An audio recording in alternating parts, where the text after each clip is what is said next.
ये कहानी है सॉन्ग नामी एक ऐसे फिल्म राइटर की जो अपनी लिखी हुई कहानियों पर फिल्म्स बनाना चाहता है, पर उसके पास कभी इतने पैसे ही नहीं आए। गरीबी की इस जिंदगी से वो तंग आ चुका था। उसे अब एक फिल्म का प्रोड्यूसर मिलने के लिए बुलाता है, जिसने उसे अपनी न्यू फिल्म के लिए कहानी लिखने का काम दिया था। यहाँ आकर वो देखता है कि ये प्रोड्यूसर तो बहुत ही कोई बदतमीज इंसान था। वो यहाँ पहले से मौजूद एक राइटर को मार रहा था क्योंकि उसने वक्त पर स्टोरी कंप्लीट नहीं की थी, और स्टोरी तो सॉन्ग की भी कंप्लीट नहीं थी। इससे पहले कि प्रोड्यूसर उसका भी बुरा हाल कर देते, वो प्रोड्यूसर से माफी मांगते हुए उससे 1 महीने का और टाइम मांगता है अपनी कहानी कंप्लीट करने के लिए। लेकिन प्रोड्यूसर उसे 4 दिन का टाइम देकर यहाँ से निकाल देते हैं। घर आते ही वो काम पे लग गया। कुछ अच्छा उसके जहन में आ ही नहीं रहा था। 1 पेज 2 पेज सॉन्ग के हिसाब से पेज फाड़ने के बाद वो तंग आ जाता है और पास पड़ा अपने दादाजी का भेजा हुआ एक पार्सल खोलता है। इस पार्सल के अंदर एक खत भी था, जिसे वो पढ़ते पढ़ते ही सो गया। तभी ख्वाब में उसके दादाजी आकर उसे कहानी सुनाने लगे। वो उसे बता रहे थे कि हमारे पुराने घर के नीचे करोड़ों का सोना दबा हुआ है, लेकिन उस घर को तोड़कर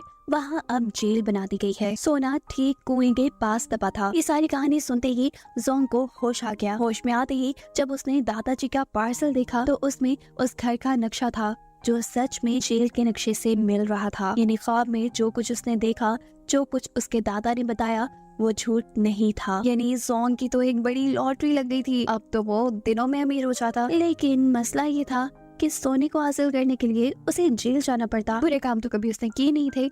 अब जेल जाने के लिए वो क्या करता है कि अपने नेबर्स का लैपटॉप चुरा कर नीचे गिरा कर तोड़ देता है। गुस्से में उसके नेबर्स उसे पुलिस में अरेस्ट करा देते हैं और फाइनली वो जेल में पहुंच जाता है। जेल में तो सभी कहती किसी की बर्थडे पार्टी बना रहे थे, और ये था ग्रैब। ग्रैब उसके पास आकर उसे भी पार्टी में शामिल होने को कहता है और बताता है कि एक जमाने में उसका भी जोंग नामी एक अच्छा दोस्त था। ग्रैब बिना उसकी बात सुने उसे अपना दोस्त बना लेता है और कहता है कि अब से तुम मेरे दोस्त हो ना, इसलिए तुम्हारी हिफाजत की सारी जिम्मेदारी अब मेरी। तुम्हें यहाँ कोई नुकसान नहीं पहुँचा पाएगा। जिसके बाद अब हमें दिखाया जाता है कि जोंग इस जेल का विजिट कर रहा है, गौर से देख रहा है और वो जगह ढूंढने की कोशिश कर रहा है जहाँ सोना दबा हो सकता है। जिस वक्त पर उसे यहाँ एक और कैदी मिलता है जो उसे बताता है कि इस जेल में 2 ग्रुप्स बने हुए हैं। एक ग्रुप ग्रैब का था तो दूसरा ग्रुप था बाओ का। बाओ जो कि एक बहुत ही खतरनाक कैदी था। सभी लोग उससे डर कर रहते थे, जबकि दूसरी तरफ था ग्रैब जो कि बहादुर होने के साथ साथ अच्छा भी था। वो अपने ग्रुप के किसी भी बंदे का किसी भी किस्म का नुकसान होने नहीं देता था। वो हर तरह से उनकी हिफाजत करता था। इस कैदी से ये सारी कहानी सुनने के बाद जोंग कहता है, अरे नहीं नहीं, मुझे किसी ग्रुप में नहीं शामिल होना। वो लोग बातें कर ही रहे थे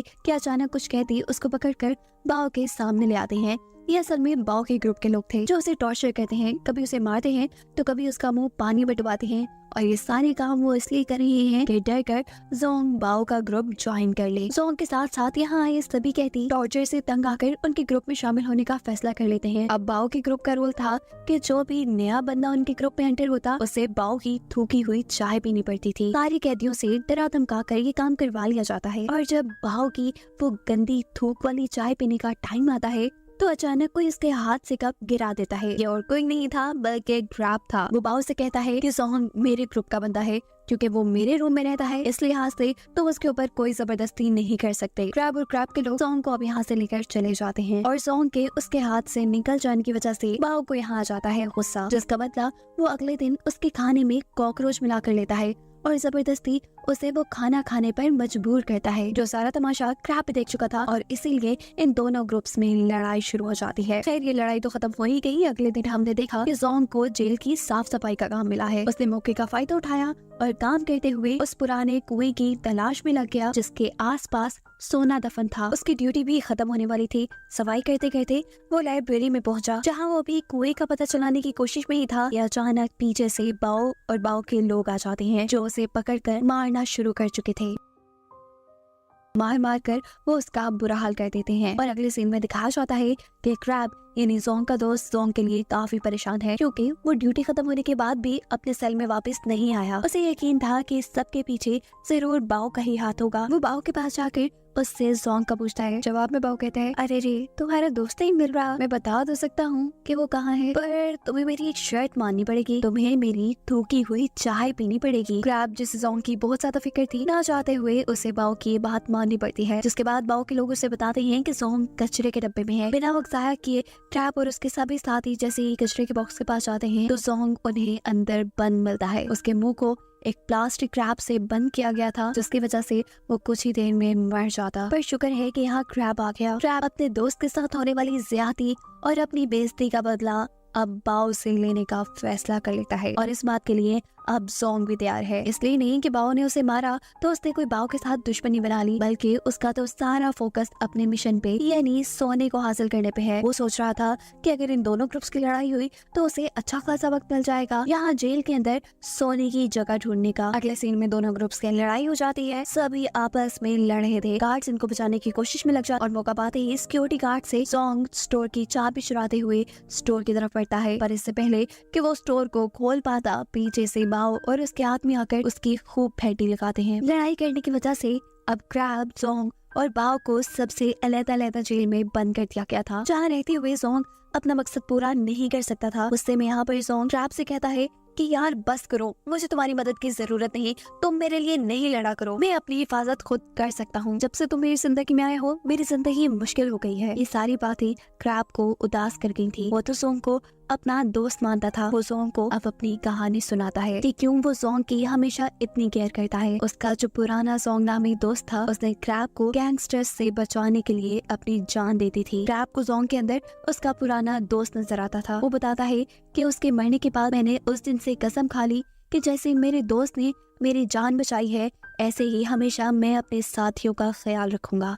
बस इसीलिए मैं तुम्हारी मदद करता हूँ। क्रैब की ये सारी कहानी सुनकर जोंग भी इमोशनल हो चुका था और अब वो उसके पास आकर उसे अपने जेल में आने का असल मकसद समझाता है। जोंग उसे बता देता है कि वो यहाँ अपने बेसमेंट में से अपनी फैमिली का सोना चुराने के लिए आया है। क्रैब ने भी अब फैसला कर लिया था कि वो जोंग की उसके मिशन में मदद करेगा और इसके बदले उसे जोंग से सोने का कोई हिस्सा नहीं चाहिए। इन लोगों ने अब सोना चुराने के लिए एक प्रॉपर प्लान बनाया। सबसे पहले इन्हें स्टोर रूम में जाना था, जहाँ की गार्ड की गर्दन के ऊपर ये लोग एक अजीब सा केमिकल छिड़क देते हैं, जिससे उसकी गर्दन पे एलर्जी हो जाती है। उसे इमरजेंसी में मेडिकल रूम ले जाया जाता है और पीछे से मौका पाते ही क्रैब उसका यूनिफॉर्म चुरा लेता है। जोंग उस यूनिफॉर्म को पहनकर स्टोर रूम के अंदर जाता है, जहां उसे जेल का एक नया नक्शा मिला, जिसके मुताबिक वो पुराना कुआं जिसके आसपास सोना दफन था वो अब लॉन्ड्री रूम में था। ये लोग जैसे तैसे कर लॉन्ड्री रूम तक पहुंचे और नक्शे के मुताबिक जहाँ कुआं होना चाहिए था वहाँ उन्हें एक दीवार नजर आई। इन्हें यकीन था कि इस दीवार को तोड़ने पे उन्हें पीछे कुआं मिल नहीं जाएगा। वो इस दीवार को तोड़ देते हैं, जिसके पीछे सच में इन्हें बहुत ही खतरनाक और खौफनाक सा एरिया नजर आता है। ये लोग बड़ी सी लाइट लेकर इसके अंदर घुस जाते हैं, लेकिन यहाँ तो उन्हें कोई कुआं या कोई सोना नहीं मिलता। नाकाम उदास अब ये लोग वापस आने वाले थे कि तभी यहाँ पर अचानक क्रैब को एक लकड़ी नजर आती है। वो वैसे ही टाइम पास के लिए इस लकड़ी को उठा लेता है और इस लकड़ी को उठाते ही वहाँ पे एक अलमारी खुल जाती है, जिसके अंदर कई सोने की बार्स थी, जिनकी कीमत 500 करोड़ डॉलर से भी ज्यादा हो सकती थी। ये देखकर तो जोंग की आंखें खुली की खुली ही रह गईं। जोंग ने सबसे पहले इनके अंदर से कुछ बार्स क्रैब को दिए, लेकिन क्रैब कहता है कि मेरा इस सोने पे कोई हक नहीं, ये तुम्हारा सोना है और तुम ही इसे लेके जाओ। ये लोग अब सारे सोने को एक कपड़े में छुपा देते हैं और लॉन्ड्री रूम में रखे हुए कपड़ों के साथ लेकर बाहर आ जाते हैं। ये लोग जानते थे कि लॉन्ड्री हुए कपड़े 22 तारीख को जेल से बाहर जाएंगे और ये वही दिन था जिस दिन जोंग को भी जेल से रिहाई मिलनी थी। इनका प्लान तकरीबन कामयाब होने वाला था और जोंग इस चीज को लेकर बहुत खुश था। वो क्रैब को बताता है कि अब वो अपना सारा कर्ज उतार कर फाइनली अपना सपना पूरा कर सकता है, यानी वो अब एक प्रोड्यूसर बनकर फिल्म्स बना सकता है। क्रैब का साफ दिल देखकर जोंग ने अब क्रैब से वादा किया कि जब वो भी जेल से बाहर निकलेगा तो वो दोनों मिलकर एक रेस्टोरेंट बनाएंगे जो कि सिर्फ क्रैब का होगा। सब कुछ तो प्लान के अकॉर्डिंग ही चल रहा था, पर ये बाहो वो उन्हें सुख का सांस थोड़ी लेने देता। वो फजूल में ही इनसे लड़ाई कर लेता है, जो करते हुए जोंग का छुपाया हुआ सोना उसके सामने आ जाता है। इनकी इस लड़ाई के चलते यहाँ पर गार्ड्स भी आ चुके थे। इससे पहले कि सोना उनकी नजरों में आ जाता, पता चलता है कि ये तीनों सोना छुपा चुके थे। बाहो यहाँ पुलिस वालों से झूठ बोल देता है कि जोंग का पाँव फिसल गया था, हम लड़ाई नहीं कर रहे थे, मैं तो यहाँ उनकी मदद करने के लिए आया था। जोंग भी उसकी हाँ में हाँ मिला चुका था और अपने दुश्मन के साथ जोंग को मिलता देखकर क्रैब को बहुत हैरानी होती है। उसके दिल में ये बात आ गई थी कि मैं जो उसके लिए इतनी मेहनत कर रहा हूँ मेरी जोंग के दिल में कोई इज्जत नहीं, उसके लिए तो सोना ही सबसे इम्पोर्टेंट है। और ये सोचते हुए वो अब दिल ही दिल में जोंग से दोस्ती तोड़ चुका था। वो अब जोंग का और साथ नहीं देने वाला था, इसीलिए वो बाओ के साथ मिलकर यहाँ से भाग जाने का प्लान करता है, जिसमें क्रैब अब उसका साथ नहीं दे रहा था। पर अगले ही सीन में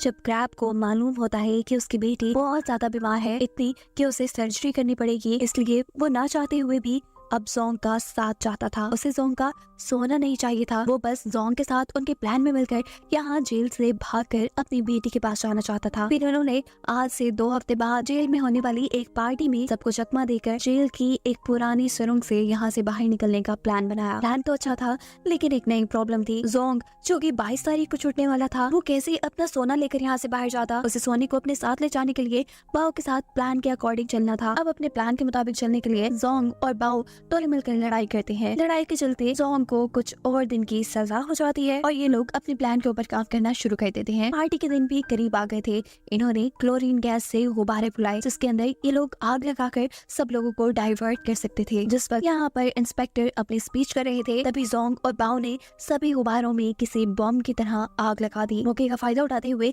ये लोग उस टनल की तरफ निकल गए, जहाँ से दूसरी तरफ समुद्र था। टनल में चलते चलते इनके सामने अब वो दरवाजा भी आ चुका था, जिसके दूसरी तरफ समुद्र था। दूसरी तरफ गार्ड्स को भी ये पता चल गया था कि 3 कैदी गायब हैं और ये सब जो कुछ यहाँ हुआ है वो जरूर इन कैदियों का ही किया धरा है। जहाँ इन लोगों ने अपने बनाए हुए एक बॉम्ब के जरिए जहाँ वो बड़ा सा दरवाजा तोड़ दिया, जिसके दूसरी तरफ समुद्र था। बाहर बाओ के आदमी कश्ती लिए तैयार थे। अब फाइनली बस इन्हें यहाँ से भागना था, लेकिन इस वक्त पर बाओ दोबारा इन्हें धोखा देता है। वो अपना चाकू निकालकर इन दोनों को यहाँ कत्ल करने वाला था, क्योंकि उसके दिल में लालच थी। वो सारा सोना खुद हासिल करना चाहता था। इससे पहले कि बाओ क्रैब को मार देता, जोंग उसके सामने आ चुका था और इसीलिए वो बहुत ज्यादा जख्मी हो गया था। दिखाया जाता है कि इसके बाद इन तीनों के दरमियान भी लड़ाई शुरू हो जाती है। बाओ जो कि एक खतरनाक क्रिमिनल था, उन्होंने मार कर इन दोनों का बुरा हाल कर दिया था। जहाँ क्रैब अब उससे कहता है कि तुम बेशक सारा सोना ले जाओ, पर हम दोनों को जिंदा छोड़ दो। लेकिन वो क्रैब की बात क्यों मानता? जेल में तो हमेशा क्रैब उसका दुश्मन रहा था। वो क्रैब को अब समुद्र के अंदर गिराना चाहता था और जैसे ही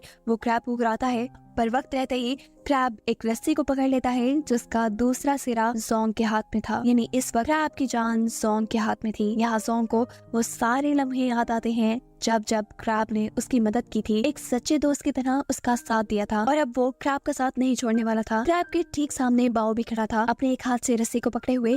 क्रैब उसे चकमा देते हुए जल्दी से पानी में गिरा देता है और दूसरी तरफ जोंग अपना पूरा जोर लगाते हुए अपने दोस्त क्रैब को समुद्र में गिरने से बचा लेता है। बाओ तो मारा जा चुका था और इनके सेफली जेल में वापस आते ही यहाँ सिक्योरिटी गार्ड्स भी उन्हें ढूंढते हुए आ चुके थे, जिन्हें देखकर ये दोनों अपने आप को शराफत से उनके हवाले कर देते हैं। जेल से भागने की कोशिश की वजह से इनकी सजा थोड़ी बढ़ाई तो जाती है, लेकिन कहानी के आखिर में एक अच्छी चीज हमें ये बताई जाती है कि क्रैब जिस वजह से इस जेल से भागने जा रहा था, वो वजह खत्म हो चुकी थी। यानी उसकी बेटी का इलाज अच्छे से हो गया था। और दूसरी तरफ जो सारा सोना ये लोग यहाँ से लेकर भागने वाले थे, गवर्नमेंट उस सोने के वारिस का पता चलाते हुए ये ऐलान करती है कि ये सोना जोंग के ग्रैंडपा का था, और क्योंकि अब वो इस दुनिया में नहीं रहे, इसीलिए सोने का असल हकदार सिर्फ जोंग ही है। उसका अब अमीर होने का सपना पूरा हो गया। वो जैसे चाहता था अब वो वैसे जिंदगी गुजार रहा है। वो एक प्रोड्यूसर बन चुका है और अपनी ही लिखी हुई कहानियां अपने ही तरीके से फिल्म करता है। उसने अपने सबसे अच्छे दोस्त क्रैब के साथ मिलकर रेस्टोरेंट भी बनाया है और यही सब बताते हुए कि कहानी यहाँ खत्म हो जाती है।